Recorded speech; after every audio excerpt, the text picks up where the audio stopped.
নমস্কার, তোমাদের সবাইকে আমাদের চ্যানেলে স্বাগত জানিয়ে আজকের ক্লাসটি শুরু করছি। আজকে তোমাদের দেখাবো ষষ্ঠ শ্রেণীর প্রথম পর্যায়ক্রমিক মূল্যায়ন 2024 সালের রায়মার্টিন প্রশ্ন বিচিত্রা থেকে বাংলা বিষয়ে মডেল কোশ্চেন নাম্বার যে 6 নম্বরের সেটটি আছে, আজকে তারই সমাধান করে দেব। তার আগে চ্যানেলে নতুন হয়ে থাকলে অবশ্যই চ্যানেলটিকে সাবস্ক্রাইব করে পাশে থাকা বেল আইকন প্রেস করে রাখো। আর ভিডিওটি ভালো লাগলে অবশ্যই লাইক, কমেন্ট ও বন্ধুদের সঙ্গে শেয়ার করতে ভুলো না। চলো আর দেরি না করে এবার আমরা মূল পর্বে চলে যাই। প্রথমেই দেখো দিয়েছে নিচের প্রশ্নগুলো একটি বাক্যে উত্তর দাও। একের এক দাগে আছে মনকে কে ভালো করে, উত্তর হবে রোদ্দুর। পরের প্রশ্ন দেখো, পার্বত্য অঞ্চলে যে গাছগুলো জন্মায় তাদের আকার কেমন হয়, উত্তর হবে শঙ্কুর মতো।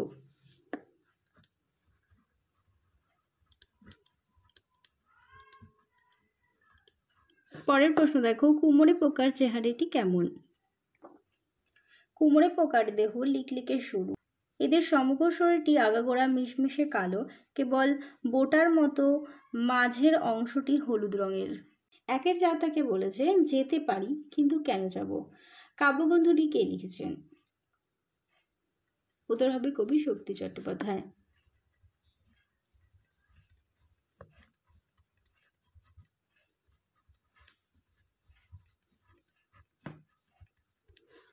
একের পাঁচ দাগে আছে পাইন গাছ একা দাঁড়িয়ে কি করে, উত্তর হবে দিনরাত দুলে দুলে স্বপ্ন দেখে।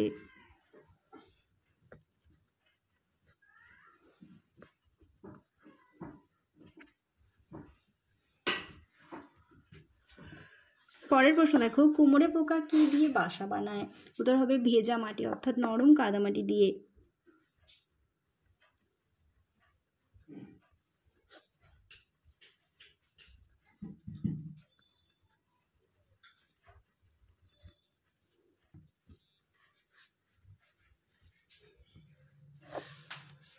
চলো এবারে দুই দাগের প্রশ্নগুলো দেখে নিই। দুইয়ের এক দাগে বলেছে শঙ্কর স্বপ্নে ইমু পাখিকে কেমন অবস্থায় দেখেছিল।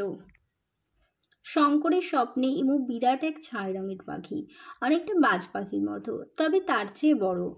ঘোলপুকুরের বড় দিঘির পাড়ে সবেদা গাছের ডালে এসে বসেছিল সেই পাখি। তাকে দেখে কাকের দল চিৎকার করেছিল, আর সে উড়ে যেতে ডানায় বাতাস কাটার শব্দ হচ্ছিল। এবারে দেখো দুইয়ের দুই দাগে বলেছে ঘোড়ার ডাককে কি বলে, উত্তর হবে হির্ষা।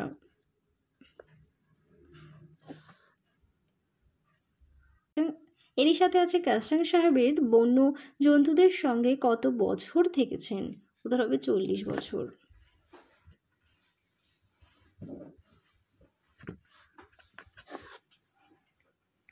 চলো এবার তিন দাগের প্রশ্নগুলো দেখে নিই। তিনের এক দাগে বলেছে রাখাল গাছের তলায় শুয়ে কি দেখেছে। রাখাল গাছের তলায় শুয়ে দেখেছিল মেঘগুলো কেমন করে আকাশটাকে ছুঁয়ে যাচ্ছে। এরই সাথে আছে নদীর ধারের কোন দৃশ্য কবিতায় ফুটে উঠেছে।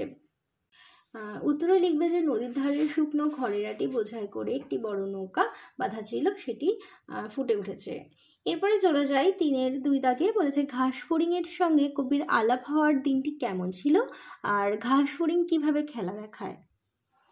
উত্তরটি হবে ঘাস ফড়িংয়ের সঙ্গে কবির আলাপ হওয়ার দিনটি ছিল ঝিরঝিরে বৃষ্টির দিন।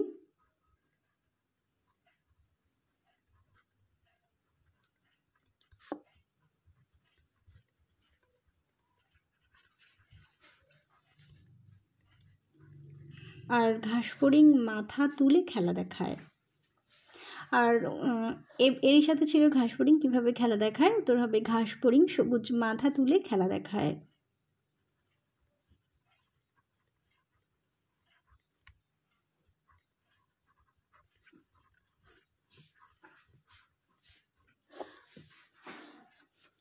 চলো এবার চার দাগে চলে যাই।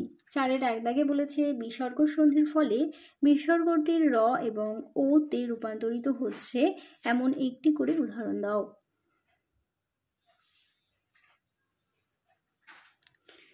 উত্তর হবে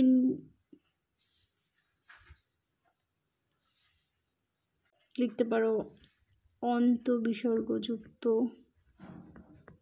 আত্মা সমান সমান অন্ত আত্মা।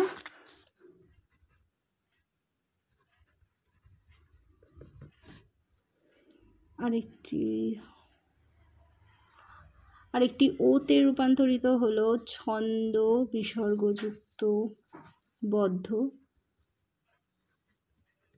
হবে ছন্দবদ্ধ। চলো এবার আমরা 4-এর 2 দাগে দেখে নিই। বলেছে নীরব শব্দের সন্ধি বিচ্ছেদ করো, হবে নি বিসর্গযুক্ত রব। পরেরটি দেখো প্রাতরাট শব্দের সন্ধি বিচ্ছেদ করো, তো হবে পাত বিসর্গযুক্ত আস।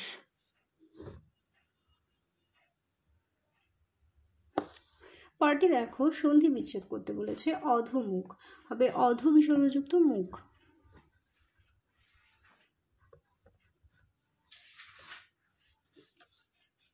চলো এবার আমরা 5 দাগে দেখে নিই। 5-এর 1 দাগে বলেছে কই হিসাবটা হলো, কে কাকে এই কথা জিজ্ঞাসা করেছিল। উত্তর হবে বুড়ো দ্বার কাককে কথাটি জিজ্ঞাসা করেছিল।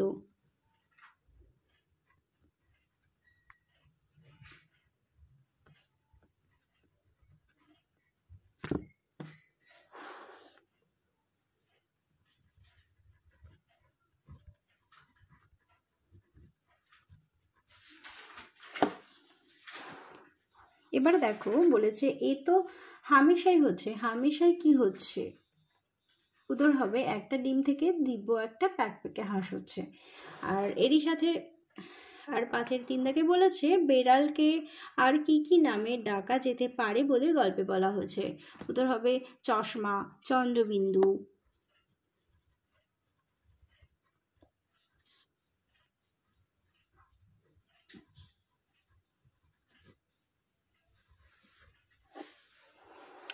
তাহলে চলো তোমাদের 6 নম্বর পর্যন্ত মডেল সেটটির সমাধান করে দিলাম। আবার দেখা হবে পরবর্তী আরেকটি ভিডিও নিয়ে। সবাই ভালো থেকো, সুস্থ থেকো, টাটা।